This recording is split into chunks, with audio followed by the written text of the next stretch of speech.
नमस्कार मित्रों, ये भद्रा क्या होती है? आपने सुना होगा आज भद्रा है तो ये काम नहीं करना है, या आपने सुना होगा कि आज भद्रा है तो विशेषकर श्रावणी के दिन या फाल्गुनी के दिन सुना होगा अबीर जिस दिन होली के दिन अबीर वगैरह का प्रयोग होता है, पहली बार रंग का प्रयोग होता है पहली बार होली में, तो भद्रा है ऐसा सुना होगा। ये भद्रा होती क्या है? भद्रा में कब काम किया जाना आवश्यक हो तो करना चाहिए, या भद्रा कब त्याज्य होती कब आती है भद्रा। अगर आपको भद्रा को जानना है तो ये पूरा वीडियो देखना होगा। मैं भद्रा को बहुत सरल तरीके से आपको समझाऊंगा कि भद्रा कब आती है और भद्रा क्या है। अब आप यहां देख रहे होंगे मैंने दो टेबल सी बनाई है, एक कृष्ण पक्ष की टेबल बनाई है, एक शुक्ल पक्ष की टेबल बनाई है, दो टेबल बनाई है। तो महीने में दो पक्ष होते हैं, एक पक्ष होता है शुक्ल पक्ष और एक पक्ष होता है कृष्ण पक्ष। जैसे माना मैं एक महीना ऐसे बना दूं तो आप ध्यान दीजिए, इसके दो पार्ट बना देता हूं। तो एक होता है शुक्ल पक्ष और एक होता है कृष्ण पक्ष। एक कृष्ण पक्ष एक शुक्ल पक्ष। तो कृष्ण पक्ष में कितने दिन होंगे? 15 दिन, और शुक्ल पक्ष में भी 15 दिन, तब महीना 30 दिन का पूरा होगा। ये चांद्रमा की बात कर रहे हैं, चंद्रमा आधारित महीना, क्योंकि हिंदू धर्म शास्त्र में दो प्रकार के माह हैं, चांद्रमाह और दूसरा माह होता है सौर आधारित सौर माह, सूर्य आधारित सौर माह। तो हम चंद्र आधारित माह के आधार पर तिथियां निकलती, तिथियां चंद्रमा पर आधारित होती, चंद्रमा की गति के कारण तिथियां निकलती हैं। तो तिथियों में ही भद्रा निकलती है। जैसे कि कई बार कहते हैं हम कि भद्रा आज एकादशी को भद्रा है, जैसे एकादशी को भद्रा आती, देखिए एकादशी को भद्रा। तो अब भद्रा में कब भद्रा कब आती है? भद्रा कब आती है? देखिए यहां पर मैं पहले आप भद्रा को जानना है तो सबसे पहले समझिए करण क्या होते हैं। यहाँ पर करण लिखा हूं, चर करण 7 होते हैं, बब, बालव, कौलव, तैतिल, गर, वणिज, विष्टि। 7 चर करण होते हैं और 4 स्थिर करण होते हैं। टोटल कितने हो गए? 11। 7 और 4 11। अब शकुनी, चतुष्पद, नाग और किस्तुग्नि स्थिर करण है। चर और स्थिर से क्या तात्पर्य है? देखिए स्थिर करण से समझाता हूं आपको। ये शकुनी, चतुष्पद, नाग और किस्तुग्नि ना स्थिर करण है, कैसे समझ में आएगा? सबसे पहले आपको समझना है एक सूत्र है, क्या मैं यहां पर लिखता हूं, तिथ्यर्धम करणम स्मृतम। करणम स्मृतम क्या इसका अर्थ है? तिथि के अर्धम आधा भाग को करणम स्मृतम, करण जान। तिथि के आधा भाग को करण कहा जाता है। तिथि का आधा भाग करण कैसे होता है देखिएगा, मैं बताता हूं तिथि का आधा भाग करण कैसे होता है। देखो तिथि ये लिखी है मैंने, यहां भी शुक्ल पक्ष की तिथियां लिखी है, कृष्ण पक्ष में तिथि लिखी है, देखिए प्रतिपदा। प्रतिपदा तिथि मान लिया जाए, प्रतिपदा तिथि मान लिया जाए कि प्रतिपदा तिथि 50 घड़ी है, माने प्रथमा तिथि प्रतिपदा तिथि 50 घड़ी है। तो आधे 50 घड़ी का आधा 25 घड़ी बालव करण होगा। बालव माने ये वाला करण, चर करण में बालव होगा, और 50 में 25 घड़ी, और 25 घड़ी बालव के बाद कौलव आता है तो कौलव। तो आधा भाग पूर्वार्ध में बालव होगा, उत्तरार्ध में कौलव। पूर्वार्ध का मतलब 50 घड़ी, माना 50 घड़ी मान लिया जाए कि 50 घड़ी, माना प्रतिपदा तिथि सुबह 7 बजे लगती है, 7 बजे से अगले 25 घड़ी बालव और उसके अगले 25 घड़ी कौलव। माने एक तिथि में 2 करण आते हैं, तभी तो तिथ्यर्धम करणम स्मृतम। तिथि का आधा भाग करण, ये आधा भाग है, आधा भाग दूसरा करण, फिर आधा भाग द्वितीया का, तैतिल आधा। तो तिथि के आधे भाग को करण कहते हैं। पहले तो जितनी तिथि होगी उसका आधा एक करण होगा, दूसरा करण उसके आधे भाग में आएगा। तो पूर्वार्ध में एक, उत्तरार्ध में दूसरा, ये पूर्वार्ध और उत्तरार्ध माने आधा और अगला आधा। अब देखिए स्थिर करण कब आते हैं? शकुनी, चतुष्पद, नाग और किस्तुग्नि, ये करण कब आते हैं? ये देखिए ये स्थिर है, हमेशा स्थिर है कि कृष्ण पक्ष की चतुर्दशी के उत्तरार्ध में, अगले भाग में शकुनी, ये देखिए शकुनी, 100 का मतलब शकुनी।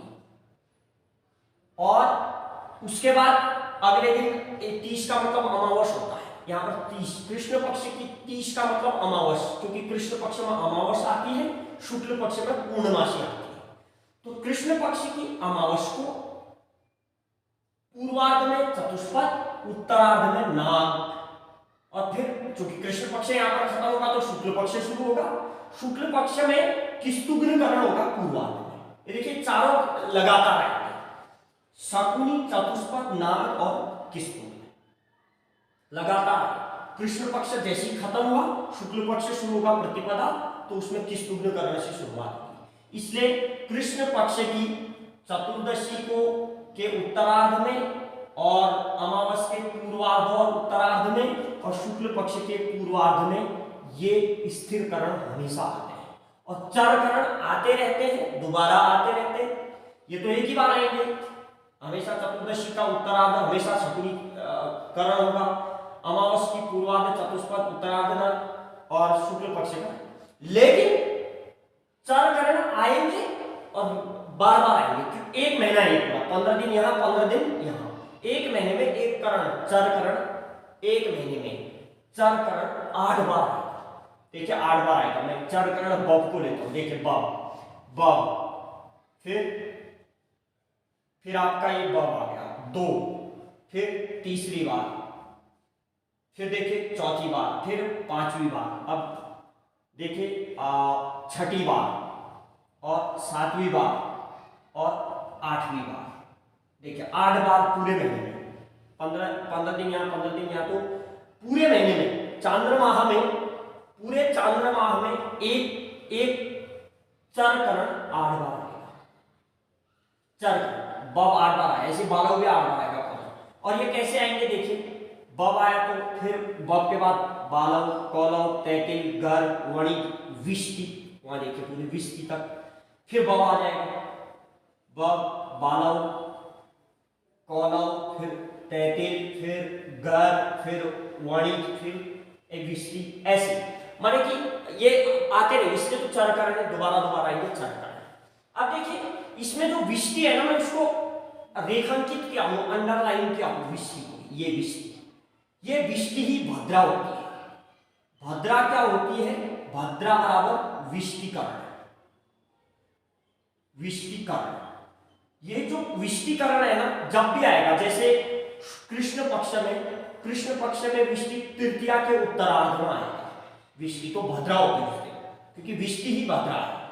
और जैसे कृष्ण पक्ष में सप्तमी के पूर्वार्ध में विष्टि आता है, तो ये नोट कर लो कि भद्रा कब कब आती है। भद्रा तृतीया के उत्तरार्ध में आती है। भद्रा वैसे तो पंचांग में दिए रहते हैं, लेकिन आपको पता ऐसे रहे कि कृष्ण पक्ष की तृतीया है, तो आपके दिमाग में आएगा कि कृष्ण पक्ष की तृतीया तो पक्का भद्रा होगी, अवश्य भद्रा होगी।